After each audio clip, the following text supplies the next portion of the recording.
What's good, y'all? This is Bossy, and here today we're here with another fire SCP reaction video here today. The title of this video is called Exploring the SCP Foundation. The stars do not wait for you. There is so much to be said, bro. I know you guys really like the SCP videos, you know what I'm saying? So without further ado, let's get right into it. But first, if you guys are new to the channel, make sure you hit that subscribe button and don't forget to turn on post notifications so you get a notification when I post my next video. So without further ado, let's get right into it, bro. The stars do not wait for you.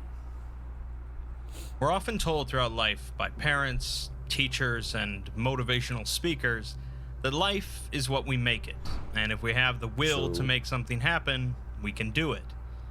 Well, that's potentially true most of the time. It doesn't always feel like it, and many go through periods in their life where they feel helpless to change their situation. The tale I'll be looking at today is focused on this concept of helplessness, as a scenario plays out without hope or possibility of being changed. So how is this going to be Although not SCP essential related? to appreciating the story, knowing a little bit about its central SCP does enhance it a bit. The tale is written from the perspective of SCP-1915, a man in his 30s with no relatives or close friends who was recovered by the Foundation at a defunct corporate building, where he believed he was still employed. 1915's anomalous trait is that he subconsciously alters reality around him to maintain his own personal status quo, negating any significant changes to his body, personality, memory, or lifestyle. 1915 mostly changes non-living matter around him, as well as people that he interacts with temporarily, altering environments, objects, clothing, etc., to suit his status quo. 1915 doesn't seem to have any control over this effect, and also is unaware of it, expressing discontent at the nature of his mediocre life during interviews. During initial recovery from the corporate building back to a Foundation site, 1915 altered the armored vehicle into a city bus, the same that he would normally use to commute to work. He was convinced that the MTF members were other passengers, and the agent driving the vehicle was briefly convinced that he was a city bus driver. Upon arriving at his cell, 1915 altered it into an exact replica of his apartment, complete with functioning electronic devices and running water. That's fire. That's fire. These ceased to function after removing 1915 from the cell. Turn his containment cell to his own apartment. That's fire. He walked out of his locked cell and entered a nearby maintenance closet, altering it into his cubicle at the corporation, with working telephone and internet connections. He proceeded to apologize to site security for having to come in after hours to finish the budget report, as he needed the extra income. During an interview, 1915 was convinced that the Foundation doctor was a co-worker, who also became convinced of the same fact, telling 1915 that he was a junior accountant on Bernstein's team. 1915 tells the doctor to tell Lisa to give him a call sometime, but then he immediately tells him to forget it, because she's just going to reject him, and this way he can still dream. 1915 is inherently a tragic character, an individual with no hope of changing his routine life, and no clue that he's the one responsible for keeping it that way. Odd and tragic, but not incredibly dangerous, as the Foundation simply lets him continue thinking that he's going to work every day. That brings us to The Stars Do Not Wait for You, a tale in which 1915 realizes what he actually is, with horrifying consequences. There are a number of references inside this tale, from Cain and Abel to SCP-343 to Dr. Wondertainment and the Deer God. But whether you understand them all or not doesn't really take away from the tale. Without further ado, let's get into it. Honestly, I would have said his power is fire, but then again, he's subconsciously doing this, you know what I'm saying? He's making himself live in that same born life over and over and over again, but he's not realizing that he's doing it. Like, I would have said the power was fire if he was able to control it. Like, you know, he's in the cell. Like, that's like you going to jail but you don't know that you're in jail. Like, you know what I'm saying? Like, he doesn't know that he's in jail, but he's in the crib, you know, he's sitting in his own apartment, whatever, and still, you know, going to school or work, whatever he was doing in his daily life. It's quiet out here. But he didn't realize that he's in The jail, desert though. sprawls If he from knew, then horizon to it'd horizon, be cool. where purest white meets twilight red. There are no edges here, no angles, just curves and the gentle rise and fall of dunes as far as the eye can see, and everywhere beyond that. Had a visitor from some other world laid eyes on this place, they might have found it serene, even beautiful, pure. I can enjoy no such delusions, regretfully, for I know what lies beneath and among the sands of the endless desert. A charnel house spanning an entire planet, 7 billion human souls ground thin and fine until no trace of their existence could ever be found. What? I know this because I put them all there. Whoa. Oh, brother. What? It all happens so fast once we're gone. It began the day you that I have never known, found my power. The power I hid from myself in some previous life, for reasons I can now easily guess. I was looking out of the window of my apartment so I could see the stars, and instead I saw you, blazing as you tore yourself asunder to keep the power away from yourself. You didn't trust what you would do with it, and so you chose to throw it away. You knew yourself all too well, as I suspect I did too, at one point. By all accounts, I should not have been able to see you, for my apartment was truly a tiny containment cell about half a mile underground, but such considerations never meant much to one living entirely in his own world. When I saw the moment of your demise, I became aware of myself for the first time in... I have no idea in how long. Whichever part of me that led me to throw away my power did the same to my will, trapping it in an internal status quo from which there could be no release.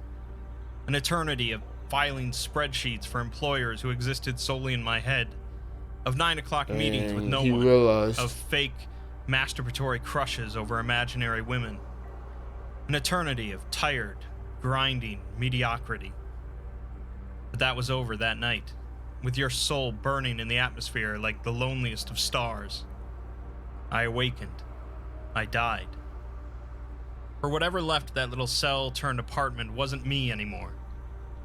I was never more than an earthworm, this guy distinct realized from all the rest, only in that I had a little more control over the soil in which I crawled. They never thought me more than a minor reality bender, a bundle of introverted powers and neurosis that was very unlikely to ever pose any serious threat. And they were right. The person I was, SCP 1915, you might turn to a savage. Never was anything. You might turn to a savage. But 1915 died that day, watching a fallen star. The thing that then swatted the guards posted at its cell like they were less than gnats, that raised Site-17 into this fine white sand that is now so warm beneath the feet, that was something else. Not an entity, for that would imply a personality, and this thing surely has none. Not a purpose, for there was no purpose behind its actions then, nor will there be for any of its actions to come. Nor was it a will, for it wants nothing. Not vengeance, not dominion, not freedom, not even simple power. No, if I had to describe that thing as anything at all, it would be an absence, a void where the entity should be, a lack of purpose, an imbecile force devoid of all will, an absence. The sand is still warm to the feet. That means the sun still burns high above. I wonder why it lets it remain when all else was so quickly erased, when it could so easily just reach and pluck it out of the sky. Had it been another, I'd suspect it was to mock humanity's memory, to mock that sliver of me that still persists in the flesh, stubborn like a buried tick. But this is the absence. It does not mock. After Site-17's destruction, retaliation soon followed. Standard containment teams at first, though certainly still enough to meet any anomaly the Foundation imagined could be contained in Site-17 with overwhelming force. When those men failed to return, failed to even report their arrival. Oh. More serious measures had to be taken. Site-17 had always been isolated, and so they could act freely. Gunships and He fire clapped them? teams, aerial bombardment, and artillery killed them? barrages. The Foundation came down on what it still believed to be SCP-1915 like a fire god's fist, all heat and sound and bluster. Had it still been truly corporeal, I doubt He had even enough ashes of would it. have remained. But whatever the absence truly was by that point, the tattered semblance of my flesh hanging around it had very little to do with it. It simply stood there and took it all in, and the Foundation's initial fury was soon spent. It then began to walk, and not too quickly either. For days, it simply leisurely strode on while the Foundation threw everything it had at it. I watched from within my deadbolt as it walked, unfeeling, uncaring, and this desert followed in its wake, as inscrutable and unstoppable as its harbinger. We are not quite alone here. Some stubborn immortals persist, wretched creatures. A continent away, an ancient man still walks, tormented by 3 mocking voices. He believed that once he was the only one left, he would be allowed to rest. He was wrong. Not gonna lie, these pictures are cursed, by the Beneath way. the I'm ground not is gonna a lie, soul, these pictures are creeping me suffocating out as too. the earth slowly grinds its sanity to mulch.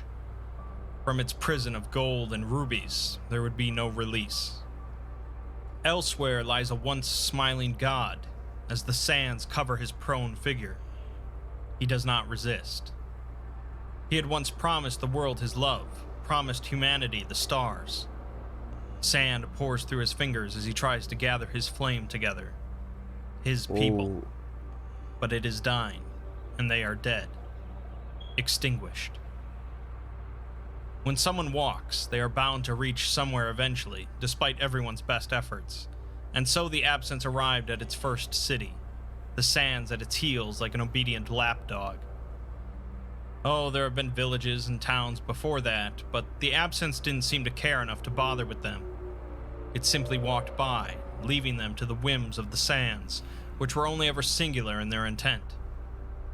But through the streets of the city it strode, as mobile task forces fought and fell to buy the civilian population just a few more minutes to evacuate. By this point, hiding what was truly going on became impossible, of course, as street after street sank beneath that gentle, crawling tide.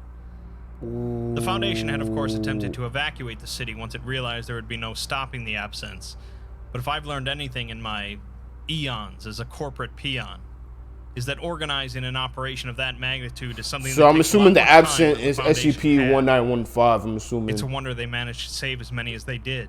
Ooh. As for the rest, it had waited until night fell. I imagine it was an eerie sight, that lone figure standing beneath the frozen light of other worlds in that empty intersection between financial and residential districts, where train tracks used to be before the old steam locomotives went out of service and were never replaced by newer ones. Yes, it waited until it could see the stars. Then it burned. Without heat, without light, Excuse me, without guys. light. I mean, bless me. It burned a hole through the city, and there was nothing to fill it in. Reality cannot suffer a vacuum, they always said, but the absence had shown how little it cared for reality. So it was gone, just like that. This guy How does just one sounds explain really something salty. like that? The absence. How do you describe what isn't there? He got tired of life and just wanted to One clap moment was a city everybody. of 500,000. The next, it wasn't. To the place it was, even the sands wouldn't come. It was just a scar. It was nothing. Dang. It was then, I believe, that the Foundation realized it could not stand alone. The next few months of the Absence March saw them return to their sometimes allies. Coalition mage killers and thermonuclear strikes. Initiative paladins and holy relics. Sniper rifle or sacred sword. Burning inferno or divine retribution. The Absence did not care. And soon the Foundation had no allies left to turn to. Dang. It then called on its once vicious enemies. Ink Eaters wove their art in maddening patterns to break the minds of the infinite. Archivists and librarians poured from the ways, bringing with them the knowledge of 100,000 worlds. Clockwork titans shook the barren whiteness of the sands with the thunder of metal. The absence did not care. Oh, And soon, what? the Foundation ran out of enemies. In a last act of desperation, they then committed their final, most painful betrayal. The Wardens unleashed upon the world their prisoners. Of these, I have made note, though I doubt the absence did the same. On the blasted wasteland that was once Boston, it was assailed by two brothers. One savage, the other somber. One violent, the other reluctant. They nevertheless fought with a graceful unity to take the breath away.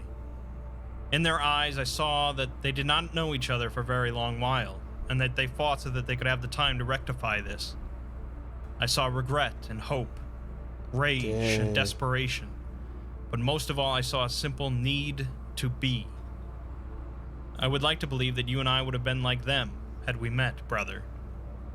They fought with the fury of 1,000 years of solitude. It did not suffice. In a wounded valley that had once been part of the Black Sea, we came across a self-proclaimed god. There was nothing but confidence in his eyes as he threw reality itself into disarray, bent and twisted its most fundamental laws to bring This upon the music absence is so untold eerie. It's destruction. getting louder. The earth froze and boiled and heaved. The air screamed with blighted glee, and the god he strode draped in a cloak of lightning, as time itself clawed at the absence with talons. Hey, bro, I got a bro. Type it in the chat. What class is the absence? This is not even Keter no more.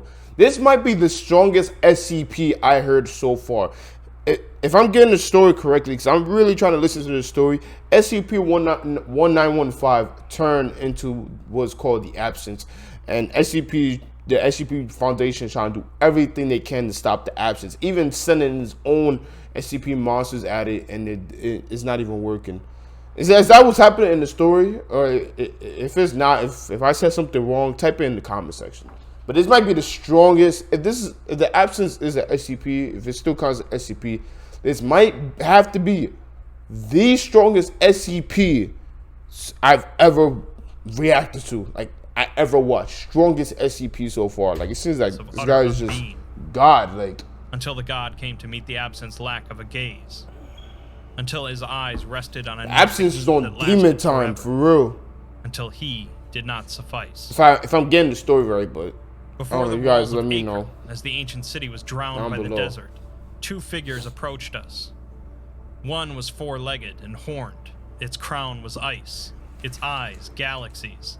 Its whole was power absolute. The second was a man, simple, humble, but possessing a love of being that extended to the edges of the universe, compassion to pierce the deepest of hells that had nothing to do with weakness. Of the two, I could not tell you which was more glorious, which was more terrifying. They met the absence with will alone, and when I felt it fall on us, I thought I would weep. Surely nothing could withstand such a presence. Surely nothing would want to. But the absence was less than nothing, infinitely less. What? I have told you what became of kind Pangloss. How you become infinitely less than even nothing? less remained.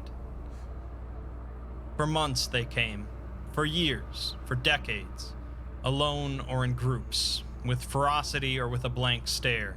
The Foundation's prisoners threw themselves at the absence. I could not hope to imagine the reasons behind the actions of every individual anomaly, but if I could guess, I would say that the idea of all those sharing existence graffitis on the with wall. Some of those designs are thing fire. like the absence galled them to the point of Low-key. madness. I do not blame them. But by the end, the prisons ran empty, as the world dried up, as life was drained from it inch by inch, grain by grain, until only one city remained.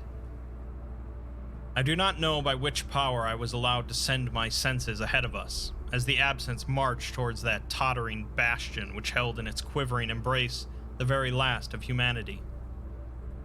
As the sands around us buried the last of the trees that will ever grow in this land, I felt each tiny mote of life in that sad place like the flame of a cheap candle, moments before the typhoon. In these moments, as twilight danced in lurid reds and oranges on ivory, I sensed them all. For you, brother, I witnessed. In a low, narrow room, a woman sat hunched at the foot of her even narrower bunk, and couldn't bring herself to pray. She had lost her mother when Okay. she was but a babe, and though she was no longer young, her features still displayed to all the violence of that incident. Her mother stood before the eater of children my and did God. not budge, and when they both fell down, she sang still the This praise picture, of her though. Lord. She lost her father in the first days of the war against the Absents, as the paladins marched with holy fervor in their eyes. Her father had been a believer, had always been a solid presence in her life, an anchor immovable by anything but regret. He had promised her he would be back. He did not mean to lie. But his God had forsaken him when it counted most. Forsaken all of That's it. a good way of saying he got And turned to a now thing of the Naomi past. knelt That's at the foot actually of the ever-narrowing bunk a more and could common not way of pray. saying he got killed. So she cursed instead. Below, in a series of dank cellars which might have at one point stored cheeses, a woman of about 40 tinkered with broken toys. When she was young, she'd made wonders. Such wonders. In every line etched across her prematurely old face, I saw what could have been, had it not been for the absence. For me. In the dim light and the soft noise of rotting wood crumbling beneath calloused fingers, I saw the death of potential. The death of all possibility. Oh no. Though Isabel was stubborn, as she always was, she knew that this Absence toy creature would is be her savage. last. Just as well, she thought. After today, there would be none left to play with it. On the rooftop of the highest building still standing, an elderly man watched the world come to an end. He was once an agent of the Foundation, once one among 100,000, ready, prepared, and collected. His duty was to instruct new agents what was proper for an agent to do, how it was proper for an agent to think. And he had been very good at his job, since generally his recruits survived for long enough to thank him. But what was he now, he wondered, as he watched the sands pour over the paltry last line of defense that a few defiant fools erected the day before. His lads and lasses were all long since dead, and all that he knew, all of his years of training and experience, in the end they amounted to less than nothing. No longer an agent, for there was no longer an agency. No longer a teacher, for the students were gone. No longer a man, since, well, it would not do to repeat that, now would it? No longer anything, and that was the cruelest joke. It no longer mattered if the absence arrived, he thought. They were already within it. A noise behind him, and the old man turned to see a small, mousy man in a wrinkled gray suit and a deflated hat that at one point was likely a fedora. Cursed. He looked at the old man, but Some said of these nothing. pictures are darn near cursed. Just make them Lombardi at low looked back quality. And didn't know if to laugh Put a or weird cry. character on the picture, and there you go. Soon, Cursed it image right ceased to there. matter. No cap. Such was the end. Quiet, small, bereft of heroics and great deeds, free of pretensions of great meaning. One night, there was human race on the planet Earth. The next, there wasn't. Gone. Next. And that was that. The stars did not wait for you, brother. When you took my power, when you burned yourself in the skies above, they looked upon you and felt nothing. The stars did not wait for humanity, for all the promise it showed, for all the promise others saw in them. But what of the absence? What of me? I am, by all accounts and possible qualifications, the greatest monster this world has ever saw. Perhaps that any world saw. And yet, brother, I see now that the stars wait for us. For me. Where is the justice in that? Seek it not, for there is none. But the fact remains, brother. The stars do not wait for you, but they wait for me, to take them into my embrace. Damn. I suspect I shall not be long. Whoever this absence guy is a freaking savage, bro. Oh my god. I was there like a whole novel. Jesus. I really got into the story, bro. You know what I'm saying? I really like this, bro. I messed with this video, bro. I really messed with this reaction video, bro. It was something different. I really got into the story. From what it sounded like to me, I'm probably gonna get this wrong, but just like I said earlier in the reaction, it sounds like it's SCP-1. I don't even remember the SCP's name. I ain't gonna lie, but yeah, it reminds me of, it's basically the 30-year-old man who got locked up in the SCP. He got taken by the SCP Foundation or whatever, and then locked up in the cell. He was basically a reality warper. Pretty much reality warper. Like, he thought he was going to work and he was living in his apartment, but in reality he was inside of his whole cell the whole time. And then he realized what was happening, and then he turned into the absence and just turned everybody on planet Earth into a thing of the past. That's honestly what it sounds like, man. Like, bro, if that is what happened, then this might be the strongest SCP of all time. But actually, my friend, let me not even say that. I take that back. Let me not even say that, because I feel like I only map like 2% into the SCP universe. You know what I'm saying? So it's too early to say that. Let me know what other SCP reaction videos you guys want me to watch next. If you guys are new to the channel, make sure you hit that subscribe button, and don't forget to turn on post notifications so you get a notification on when I post my next video. I love you guys. I'm gonna see y'all boys tomorrow. This is Bossy. Peace out. I'm off this, bro.